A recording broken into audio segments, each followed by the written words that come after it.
Kirsten Gillibrand is in Iowa today after announcing an exploratory committee to run for president of the United States. It's going to be a crowded field. In fact, we thought it might be easier to keep track of those not running for the White House in 2020. Be that as it may, it's a crowded field. It's going to have maybe 24 or more top names all vying to become the next president of the United States. Democratic strategist Robert Petito joins us, as well as the Federalist Emily Jashinsky. All right, you're looking at all of this, Robert, and wondering probably who emerges. I don't know if you have any favorites, but do you ever worry about a field that could be too crowded? Well, no, there's no such thing as a field that can be too crowded. Even look at the Republican field in 2016, where you had an army of Lilliputians trying to take down Hillary Clinton. Eventually, Donald Trump rose to the top and against all odds won. So just because there are a lot of candidates running, what you'll see is that it's, iron sharpens iron. When you bring all these people together in the marketplace of ideas, America will have time, enough debates to get to know these candidates and find out exactly who they want to compete against Donald Trump in 2020. Emily, obviously it was an acrimonious nomination battle for Republicans in 2016. They all settled around and ultimately supported, not in the end fully, but enough to make Donald Trump the next president of the United States. But it's tough to do that in a divided field, isn't it?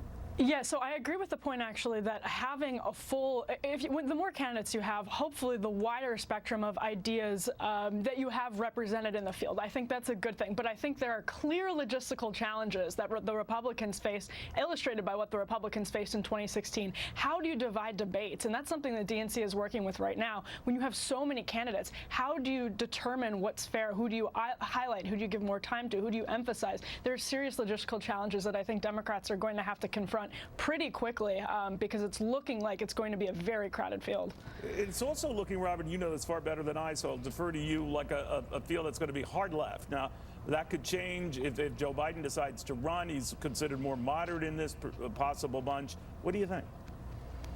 Well, one thing we have seen is that this week on this discussion on the shutdown, the most dynamic voice for young people is when Cardi B made a statement about it. So we're in a reality show culture, we're in a reality show civilization. So when you have that many candidates, it turns into a weekly reality show during the debates. So the more these people argue, the more they put these ideas out there. If we're debating a 70% income tax, let's have an entire debate session on that so that we can explain to people why that won't work for Americans. And that's how you get to a more moderate centrist candidate and somebody who's going to be the actual voice for those working class people. What we haven't seen right now in the Warrens and in the some of the other further left candidates is, what are you going to do about bringing factory jobs back? What are you going to do about making sure education is available for more young people? What are you going to do about health care? So once we get out of these far leftist ideas, we'll get back to a centrist candidate, but it's just going to have to, in a Darwinic way, work its way back together. You know, Emily, the polls are all over the map, so I don't stress about them one way or the other, but I did find it interesting that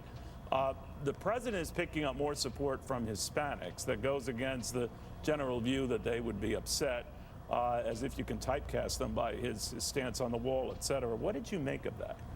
Yeah, I think actually Republicans always do what would be surprisingly well to people who only pay attention to the liberal narrative with Hispanics. I think that's been the case, and it's certainly true in different Hispanic communities in different states. We see different percentages of the vote going to Republican candidates. But the Hispanic vote is so much more complicated than the narrative in the media often suggests, and I think that's definitely true.